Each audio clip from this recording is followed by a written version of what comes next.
તમે છે ને જે આ ચાલુ કર્યું છે ને, પણ તમને મારી તો ઠીક છે, પણ આપણા આખા સમાજની, આપણા આખા કુટુંબની હાય લાગવાની જોજો તમે. પણ મેં એવું શું કર્યું છે મને હાય લાગે? તમને ને તમારા બાને બેયને, તમે ને તમારા બાએ જ આ કાંડ કર્યો છે બધોય. શું બેન બાએ કાંડ કર્યો છે ભાઈ?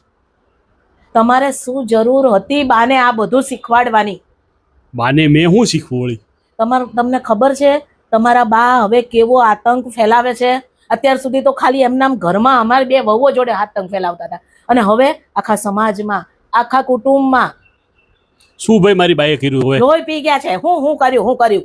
શેનું મારી બા લોહી પી ગયા? તારું વળી તારું લોહી કોણ પી શકે?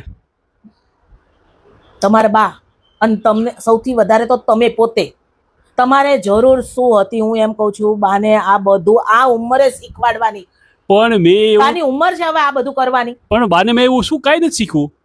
એક તો હાવ એમને કઈ ખબર પડતી નથી, અને મંડે છે તમે જુઓ ને તો આમ ત્રાસ ફેલાવી દીધો છે.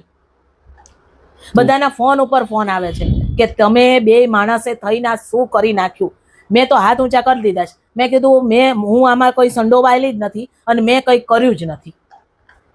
તું મને કઈશ શું તકલીફ છે? બધું કાંડ મેં કીધું એ દીકરાનો છે, એના બાના દીકરાનો બધો કાંડ છે, અને એને જઈને કહો બધું. તું આ હું મંડાઈ પડીશ? મેં એવો હું કાંડ કર્યું? મેં કઈ કર્યું જ નથી. શેનો કાંડ કર્યો હોય? બાને વોટ્સઅપ પણ શીખવાડ્યું. હા, વોટ્સએપ શું પણ એમાં થોડો કઈ કાંડ થાય? કઈ એ તો સારી વસ્તુ છે. તમને ખબર તમારા બાના હાથમાં કંઈ પણ નવી વસ્તુ આવે ને એટલે એ કાંડ કર્યા વગર ના રહે. અત્યારે વોટ્સઅપના દરેક ગ્રુપમાં પાછા તમે એમને બધાય ગ્રુપમાં એડ કરી દીધા છે. એમને કંઈ ખબર પડે છે? ગ્રુપમાં કોઈ એક ઓલા પ્રતિકે નાનો ફોટો મૂક્યો હતો, એક બિચારા હમણાં દીવ ફરવા ગયા ને, તો એનો ફોટો મૂક્યો હતો બે માણસનો. તો શું કર્યું ભાઈ એમાં? અરે એને સલાહો દેવા માંડ્યા આખા ગ્રુપમાં બેઠા બેઠા. એ છોકરાએ કે શરમ તો નેવે મૂકી દીધી તે. આમ હોય આવી રીતના ફોટા મુકાય, આવું બધું ગ્રુપમાં એને કહેતા હતા. તો બાત ફોન એનો મને પર્સનલમાં ફોન આવ્યો, ભાભી આ બધું શું છે? મેં કીધું તમારા ભાઈને પૂછો, મને ખબર નહીં. તો બા ફોન ન કરી શકે? મોટા ભાભીએ મોટા ભાભીને ઘરે ગયા હતા ને, ત્યારે મોટા ભાભીએ ઊંધિયું બનાવ્યું હતું ને, તો એમાં કંઈક તીખું થઈ ગયું હશે વધારે, કે ગરમ મસાલો વધારે નખાઈ ગયો હશે. આપણું ફેમિલી ગ્રુપ છે ને એમાં મેસેજ કરે, મોટી ઊંધિયામાં આ વખતે જરાય ભલીવાર નથી, કે હાવ બેકાર બન્યું હતું. આવું વોટ્સઅપમાં ગ્રુપમાં કીધું. બોલો. કાકીનો ફોન આવ્યો હતો.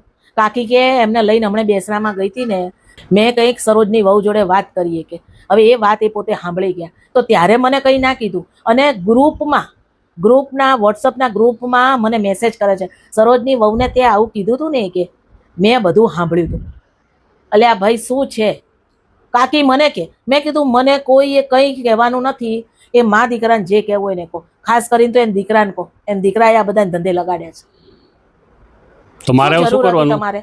મારે શું કરવાનું છે આમાં? એમ કે વાણી શીખવું તો સારું, કઈક મને એમ કે બા સારો ઉપયોગ કરશે ને સત્સંગ મંડળ જોડાશે, બધા વાતો કરશે. મને ખબર નહીં આવું કરશે.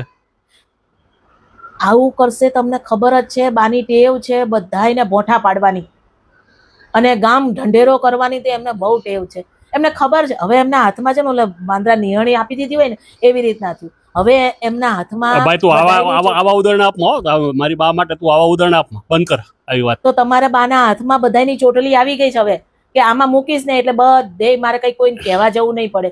એમને ખબર પડી ગઈ છે હવે. હજી કાલ મને શું કહેતા હતા? મારી બા માટે મારી બા માટે એક પણ નબળો શબ્દ હું નહીં ચલાવી લો આ ઘરમાં, સમજી લેજે તું. હા તો હવે છે ને બધાને જવાબ આપજો તમે. કાલ મને શું કહેતા હતા તમારે સાંભળવું નથી? મને કે છે આખા કુટુંબની એક વ્યક્તિની પોલ મને ખબર છે, કે મારી જોડે કોઈ જરાય આડું અવળું થયું ને તો હું દરેક ગ્રુપમાં એ વ્યક્તિનું ખુલ્લું પાડી દઈશ. આવું કહેતા હતા મને. હું છે ને બધાને કહી દઈશ, એડમિન જેટલા છે ને, કે બાને છે ને બ્લોક કરી નાખો, બસ શાંતિ. હા, મને મોટી શાંતિ થઈ હવે. મને આવું કહેતા હતા ને, મારી તો કેટલી વાતો બાને ખબર છે. મેં મારા મોઢામાં કશું રહે નહીં, એટલે હું ક્યાંય પણ કોઈને મળવા જઉં કે કંઈ પણ આપણા કુટુંબમાં ગઈ હોય ને, અહીંયાની કંઈ પણ વાત હોય મેં આવીને બાને કીધી હોય.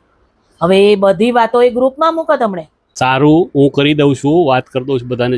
કેટલા ગ્રુપમાં છે હવે જોજો. તમે કાંડ કર્યો છે તો તમે તમારે જ ભેગું કરવું પડશે. તો બાર એમ ન કહેતી તમને આ ગ્રુપમાંથી બ્લોક કરી નાખ્યા છે, કે એવી તો પછી છોકરાઓને કહી દેજે નો કહે. હું કહેતી આવીશ. બીજા બધા ગ્રુપ એ છે ને. બ્લોક કર્યા પછી મને પૂછશે કોઈના જવાબ, આ કોઈ દેખાતું કેમ નથી, તો હું શું કહું? એ તું પછી ટેકલ કરી લેજે. તમારે બધું ભદ્રામણ એક કરવાનું. કામ કર, અને બ્લોક નથી કરાવવા, બાનું સમજાવી દઈશ આમાં શું મુકાય ને શું ન મુકાય. સમજાવશો તો એ મારી ઉપર વરસશે. હું બાને સમજાવી દઈશ, ચિંતા કરમાં. એવું કરશું, સાંભળો, કે છે ને બાનું વોટ્સઅપ ડિલીટ કરી નાખું. ના એવું નથી કરવું, એવું હા? કાંઈ નથી કરવું. વોટ્સઅપ અલે રહ્યું, ડિલીટ તો ન કરાય. કોન્ટેક્ટ લિસ્ટ જ આખું ડિલીટ કરી નાખું. કાંઈ એવું ન કરતી. મારી બાન મોબાઈલને અડતી જ નહીં હતું. તારે કાંઈ કરવાની જરૂર નથી. તું કેટલી ચોટું ગામમાં કરે છે મને ખબર નથી. હું તને કાંઈ કહું છું? પણ અમે આવા તું ને નથી કરતા, અમે કાગડી ને પર્સનલમાં બધી મેસેજ ભેગી- કરીએ. પણ તારી બધી કાગડીઓ બધી ભેગી થઈને તમે કેવી કુથલી કરો છો ને, એ પછી આમ બહાર જાય ને બેંકમાંથી રમેશભાઈ ને એ બધા મને કહે ત્યારે ખબર પડે છે કે કેવા કેવા કાંડ કરો છો. હમણાં અમે- બધા કાંડ બહારથી ખબર પડ્યા હતા, એ તારા વોટ્સઅપમાંથી જ થયા હતા બધા. એટલે એક કામ કર, આપણે બાને સમજાવી દઈશું, બાકી ચર્ચા પડતી મૂક અને રોટલી ગરમ ગરમ ઉતાર, જમવા બેસી જાઓ.